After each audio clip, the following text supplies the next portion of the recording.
सूर्यहृदयस्तोत्रं। व्यास उवाच अतोपतिष्ठेदादित्यमुदयन्तं समाहितः मन्त्रैस्तु विविधैः सौरे ऋग्यजुः सामसम्भवैः उपस्थाय महायोगं देवदेवं दिवाकरं कुर्वीत प्रणतिं भूमौ मूर्ध्ना तेनैव मन्त्रः। ॐ ख्यदोत्थाय च शान्ताय कारणत्रयहेतवे निवेदयामि चात्मानं नमस्ते ज्ञानरूपिणे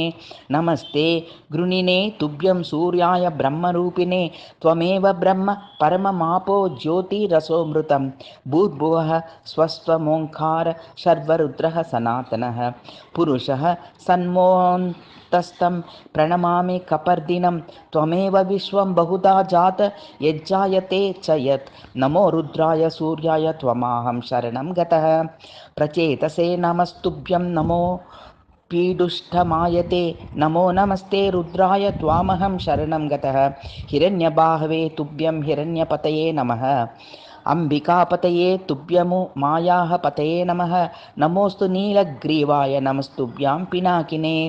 विलोहिताय भर्गाय सहस्राक्षाय ते नमः नमो हंसाय ते नित्यमादित्याय नमोस्तु ते नमस्ते व्रजहस्ताय त्रयंबकाय नमो नमः प्रपद्ये त्वां विरूपाक्षं महान्तं परमेश्वरं हिरण्मये गृहे गुप्तमात्मानं सर्वदेहिनां नमस्यामि परं ज्योतिर्ब्रह्माणां त्वां परां गतिं विश्वं पशुपतिं भीमं नरनारी शरीरिणं नमः सूर्याय रुद्राय भास्वते परमेष्टिने उग्राय सर्वभक्षाय त्वां प्रपद्ये सदैव हि एतद्वै सूर्यहृदयं जत्वा स्तवमनुत्तमं प्रातःकाले मध्याह्ने नमस्कुर्यादिदिवाकरम् इदं पुत्राय शिष्याय धार्मिकाय द्विचादये प्रदेयं सूर्यहृदयं ब्रह्मण तु प्रदर्शितं सर्वपापप्रशमनं वेदसारसमुद्भवं ब्रह्माणां हितं पुण्यं ऋषि संगैर्निषेवितम् अतागम्य गृहं विप्रः समाचम्य यथाविधि प्रज्वाल्य विघ्निं विधिवज्जुहयात् जातवेदसं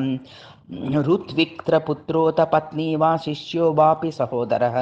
प्राप्नुयान् विशेषेण जुहुयुर्वा यथाविधिः पवित्रपाणिः पूतात्मा शुक्लाम्बरधररुचिः अनन्यमानसो वह्निं जुहुयात् संयतेन्द्रियः।